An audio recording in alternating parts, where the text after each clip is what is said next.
Baik, pada hari ini saya akan membahas mengenai program yang sudah saya buat, yang ini program bangun luas dan keliling bangun datar. Di sini sebelum saya memberi penjelasan tentang kode program yang sudah saya buat, saya akan mencoba untuk menjalankan program saya. Ini saya coba start. Lalu di sini saya coba pilih untuk persegi panjang saja dulu. Persegi panjang.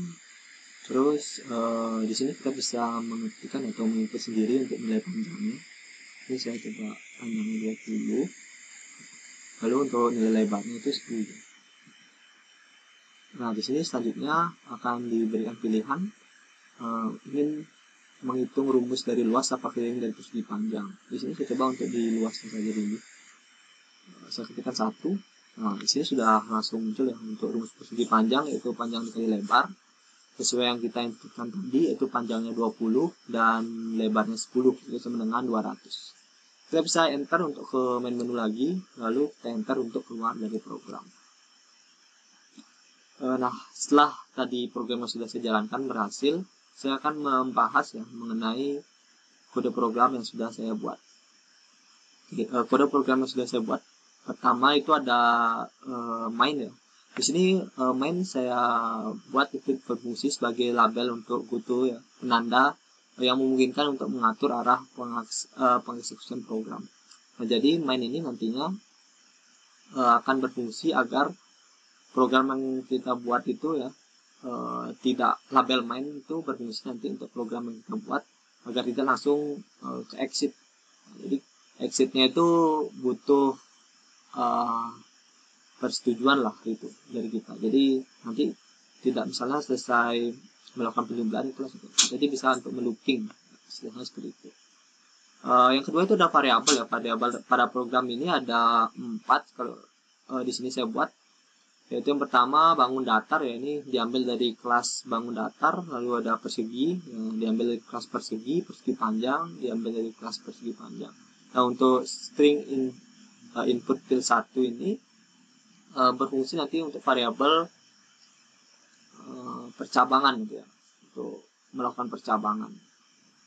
Selanjutnya itu ada word line ya. Word line ini untuk menampilkan kepada user apa maksud dari program kita dan perintah seperti apa saja yang ada. Selanjutnya ada input pilihan 1 ya, console readline. Nah, fungsi readline di sini adalah untuk tempat untuk user yang melakukan inputan. Jadi di sini sudah ada tulisan ya, ada pilihan, yaitu user bisa memilih 1, 2 atau enter. Nah, di readline inilah fungsinya nanti user melakukan inputan. Jadi tergantung user memilih yang mana. Selanjutnya itu ada console clear ya. Di sini saya membuat atau memberikan console clear juga, yaitu untuk menghapus papan command prompt yang menjadi bersih kembali. Ya, fungsinya console clear ini cuma untuk merapikan program aja sih. Selanjutnya itu ada percabangan ya untuk melakukan pilihan. Nah, di sini percabangan untuk melakukan pilihan itu ada ya di sini if ya, saya menggunakan percabangan if, itu ada input pilihan 1 sama dengan 1 itu akan masuk ke persegi ya. Nanti untuk input pilihan 1 sama dengan 2 itu akan masuk ke persegi panjang. Di sini ya seperti biasa ada wait line, lalu selanjutnya itu ada read line ya. Read line di sini tapi sedikit berbeda seperti read line yang lain, yaitu harus di-convert ya, melakukan convert untuk ke integer 32. Sebelumnya saya juga mencoba untuk melakukan tanpa convert, yaitu integer biasa, cuman dia tetap tidak mau. Mungkin karena di sini persegi atau dimasukkan ke objek sisi ya yang ada di kelas persegi. Jadi dia membutuhkan converted dari string itu ke integer. Nah, jadi sini saya menggunakan converted to integer 32 ya, baru dia berhasil untuk membaca. Jadi di sini sama juga sih untuk user melakukan inputan.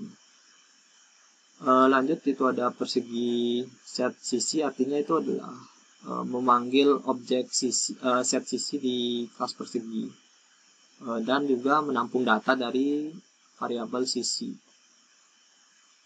Nah, di sini juga sama untuk melakukan pemilihan ya atau tampilan. biar user mengetahui pilihan apa yang tersedia. Readline, input field 1 readline juga untuk tadi ya, untuk melakukan inputan user. Nah di sini kalau dia melakukan inputan 1 itu artinya dia akan memilih luas, rumus luas. Untuk luas itu keliling dari persegi.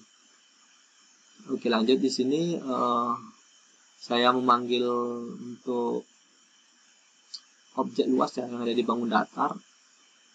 Lalu ada di bagian readline yang ada kurung buka kurung tutup ya, kurung kurawal itu 012, ini artinya adalah kita memanggil array. Nah, jadi di sini fungsinya nanti akan tampil yaitu sesuai dengan angka yang diinput oleh user di bagian sisi tadi atau variabel sisi.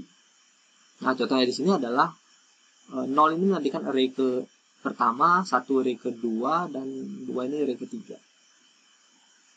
Di sini persegi get sisi 1 ya, artinya kita memanggil objek get sisi dari persegi ya, untuk ditampilkan di array pertama, lalu get sisi juga ini untuk di array kedua, dan persegi objek luas yang ada di persegi itu untuk array kedua.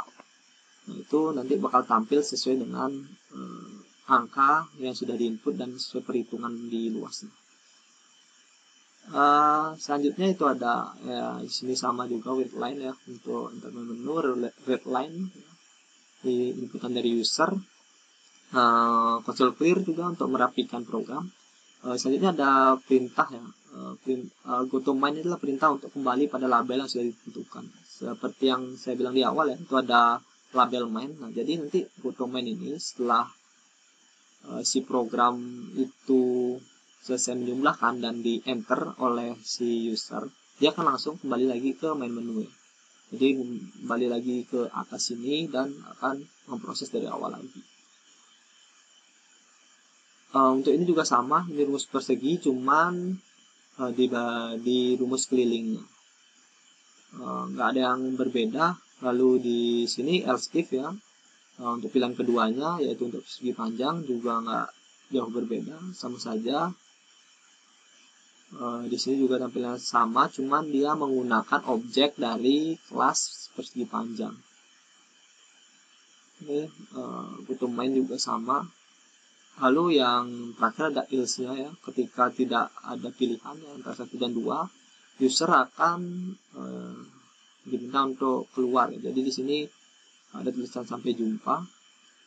Jadi sebenarnya untuk pilihan di sana sih enter untuk exit, tapi selain enter juga bisa untuk exit, cuman harus di main menu.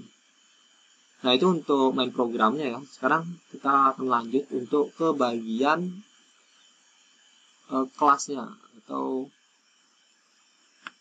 ya, bagian kelasnya. Yaitu yang pertama, kelas itu adalah entitas yang menggambarkan keadaan dari dan perilaku dari objek ya. Nah, contohnya sih adalah kelas bangun data. Ada sebuah kelas bangun datar di mana di kelas bangun datar ini ada objek luas dan keliling ya. Jadi di bangun datar itu pasti ada luas dan kelilingnya. Itu salah satu contoh ya dari kelas ya, pasti ada sebuah objek atau keadaan. Selanjutnya itu ada inheritance. Jadi di program ini juga menerapkan inheritance. Itu inheritance adalah sebuah kelas yang dapat menurunkan properti dan metode yang dimilikinya. Contohnya di sini inheritance dari bangun datar ya, yaitu ada kelas persegi. Di kelas persegi itu juga termasuk ke dalam bangun datar. Dalam kode program si Sapir ya, itu persegi titik 2 bangun datar. Ini artinya sudah melakukan inheritance. Jadi di persegi ini bisa mengambil kelas atau objek ya, objek yang ada di kelas bangun datar. Itu untuk inheritance ya.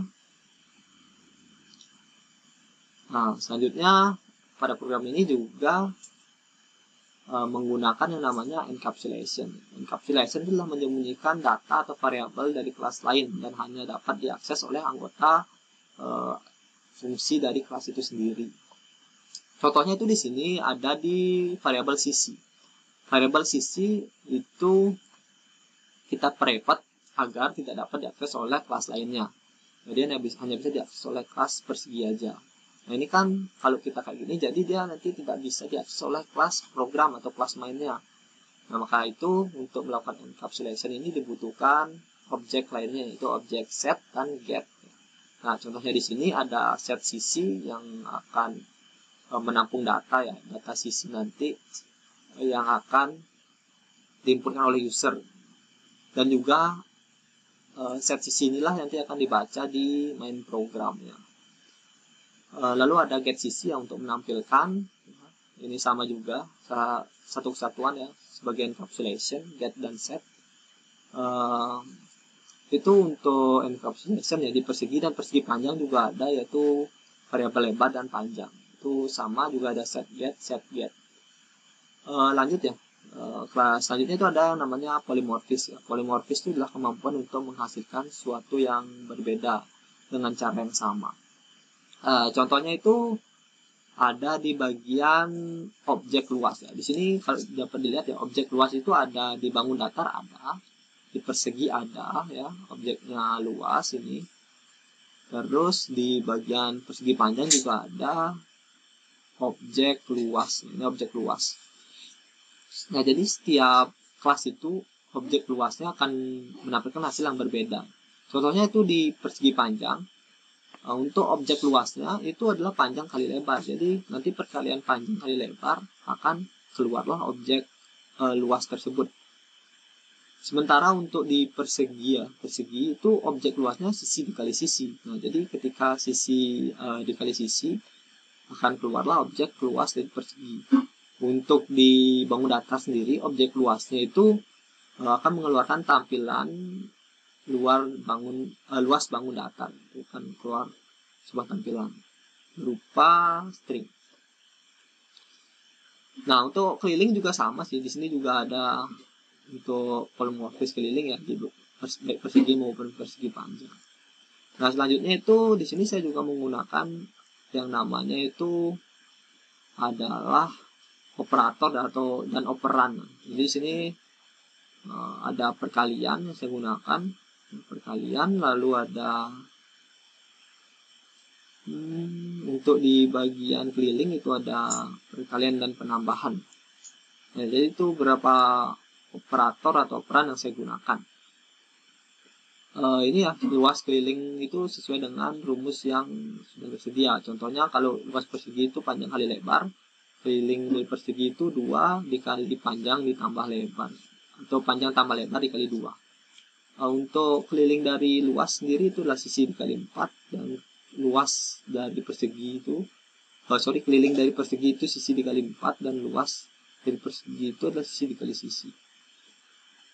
Nah itu sih dari apa yang sudah saya pelajari dan sudah saya buat di coding program saya. Terima kasih sudah menonton video ini, dan sampai jumpa di video berikutnya.